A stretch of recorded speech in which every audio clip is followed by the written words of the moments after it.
Maharashtra news सदैव आपल्यासोबत। Break नंतर पुन्हा एकदा आपलं स्वागत। माथेरान हे रायगड जिल्ह्यातील एक थंड हवेचं ठिकाण आहे। मुंबई आणि पुण्याच्या लोकांना सहलीसाठी सर्वात जवळची आणि निसर्ग सौंदर्याने नटलेली जागा म्हणजे माथेरान। साधारण 803 आणि 2600 फूट उंचीच्या पठारावर माथेरान वसले आहे। संपूर्ण माथा विविध तसेच घनदाट झाडी आणि लाल पायवटा यांनी भरलेला आहे।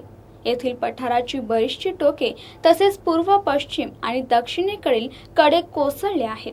या कडांनाच पॉइंट्स असे म्हटले जाते। माथेरान हे देखील पावसाळी पिकनिक करण्यासाठी उत्तम असे ठिकाण आहे। माथेरानला येण्यासाठी अनेक मार्ग आहेत। झुकझुक गाडीने नेरळवरून येता येतं। लिट्स चौक या पॉइंटच्या खालून येणारी वाट, नेरळवरून सरळ डांबरी रस्त्याची 8 किलोमीटरची सोपी वाट, हीच वाट मोटारीनं वर नेण्यासाठी आहे। कर्जतच्या दिशेने गारबेट पॉइंटवर निघणारी 13 किलोमीटरची वाट आहे। गाडेश्वर तलावावरून पनवेल, नेर, वाघाची वाडी अशा रस्त्याने येणारी वाट सनसेट किंवा पॅक्यूपाईन पॉइंटवर येऊन मिळते।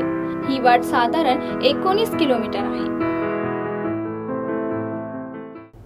खोपोली हे देखील मुंबई जवळचंच ठिकाण आहे। आपल्या कामातून वेळ काढून मनसोक्त आनंद लुटण्यासाठी निसर्गाने मुंबईकरांना अनमोल असे ठिकाण दिले आहे। त्यापैकी खोपोली एक आहे। खोपोली हे देखील निसर्गाने अगदी भरभरून नटलेलं आहे। चला तर मग पाहूयात खोपोलीमध्ये पर्यटकांसाठी नक्की काय आणि कोणते ठिकाण आहे। खोपोली हे रायगड जिल्ह्यातील एक गाव आहे। हे गाव मुंबई उपनगर रेल्वेचे एक स्थानक आहे। खोपोली हे एक औद्योगिक शहर आहे। खोपोली येथे टाटा पॉवर कंपनीचे जलविद्युत निर्माण केंद्र आहे। या ठिकाणी हिरवीगार चादर ओढलेले निसर्गाचे उत्कृष्ट असं सौंदर्य आपल्याला पाहायला मिळतं। ते झेनिथ धबधबा आणि रिंग धबधबा यांमध्ये।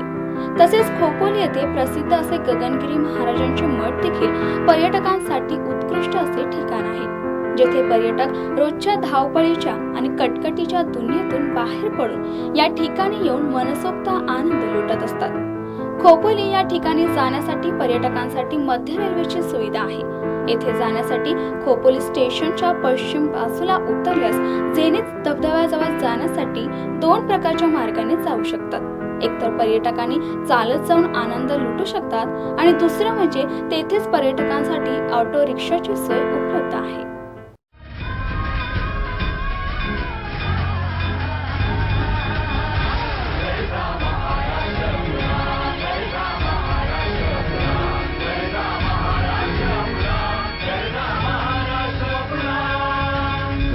महाराष्ट्र न्यूज सदैव आपल्यासोबत।